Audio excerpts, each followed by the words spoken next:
किसी भी कुफ्र की कोई ऐसी चीज, किसी भी कुफ्र की कोई ऐसी चीज जो उस कुफ्र की निशानी है, जब वो मुसलमान उसको इख्तियार करेगा तो उसका ईमान उससे खत्म हो जाता है। मसलन गले में जुन्नार डाला गया, जो ईसाइयों के यहाँ सलेब कहलाता है। अगर किसी ने गले में सलेब डाला, सलेब डालने की वजह से आदमी ईमान खारिज हो जाएगा। इसी तरह से पेशानी पर टीका किया तो आदमी ईमान से खारिज हो जाएगा। इसी तरह से मूर्ति के सामने मालाएं डाली गई तो आदमी ईमान से खारिज हो जाएगा। इसी तरह से भजन गाए गए और वो जुमले जुबान से बोले गए जो कुफ्र के जुमले हैं तो आदमी ईमान से खारिज हो जाता है। इसी तरह से ऐसी हरकतें की गई जो हरकतें बुत परस्ती की बुनियाद पर की जाती हैं और ये ईमान वाले ने वो हरकतें की हैं, या वो कलाम पढ़ा जो कुफ्र की बुनियाद पर पढ़ा जाता है और आदमी ने मुसलमान होकर के वो कलाम पढ़ा है तो आदमी ईमान से खारिज हो जाता है, ईमान उसका खत्म हो जाता है। इस नुक्ते को सामने रख करके गौर किया जाए, वो हमारे स्कूल, जिन स्कूलों के अंदर बच्चों को वो प्रायर पढ़ाए जाते हैं जिन प्रायरों में खुल्लम खुल्ला कुफ्र है और शिरक है, तो यकीनन वो उस्ताद जो पढ़ाने वाला है अगर वो ईमान वाला है, वो बच्चे जो पढ़ने वाले हैं अगर वो ईमान वाले हैं, तो इन कुफ्र के प्रायरों को पढ़ने के नतीजे में उनका ईमान खत्म हो जाता है।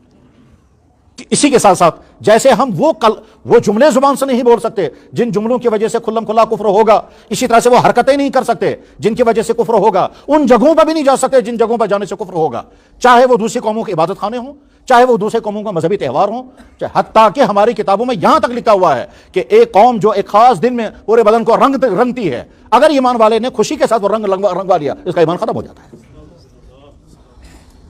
ये थोड़ा इतना आसान मामला है।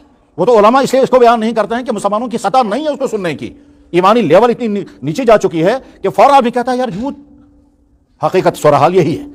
तमाम वो चीजें आपने धागा बांधा यहां फैशन की बुनियाद पर, इस धागे की हैसियत कुछ और है, और अगर यही धागा बांधा गया किसी मजहबी शियार की बुनियाद पर, इस धागे के बांधने से ईमान खत्म हो जाता है। असल में इंटेंशन है मसला कि आप कोई काम जब कर रहे हैं तो इंटेंशन आपका क्या है। हम अगर कोई काम कर रहे हैं इसलिए कि दूसरे मजहब का शियार है और हमें अच्छा लग रहा है, तो जो ही दूसरे मजहब की कोई चीज मजहबी बुनियादों पर जो उनकी होती है वो अच्छी लग रही है। हमारे मुझे याद है कि मुफ्तियों के सामने सवाल आता है, वो मुसलमान जो गैर मुस्लिम सोसाइटियों में बसते हैं, वो मुसलमान गैर मुस्लिम सोसाइटियों में रहने की वजह से तरह तरह के मसाइल उनके सामने रहते हैं। मसलन किसी गैर मुस्लिम की वफात हो गई, अब वो कहते हैं कि जी हम इन आखिरी रसूमात में शिरकत कर सकते हैं या नहीं, हमें क्या क्या करना है। अगर हम कहें कि अगर इस्लाम कहेगा किसी चीज में शिरकत मत करो, किसी चीज शिरकत मत करो, तो रहना उन्हीं के साथ है, बिजनेस उन्हीं के साथ करना है, काम उन्हीं के साथ करना है, लेन देन उन्हीं के साथ है, सोसाइटी उनकी वही है, तो गोया मुकम्मल कट भी नहीं सकते हैं। और अगर कहेंगे सब कुछ करो तो उनका ईमान ही खत्म हो जाएगा। तो वहां दर्जाबंदी की जाती है, आप ये काम भी कर सकते हैं, आप ये काम भी कर सकते हैं, ये काम नहीं कर सकते।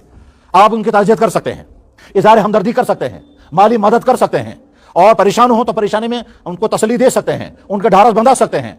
लेकिन फर्ज कीजिए अगर कोई कौम अपने मुर्दे को खास अंदाज से इस दुनिया से रुखसत करती है, वो उनका मजहबी अमल है, आप उसमें शिरकत नहीं कर सकते।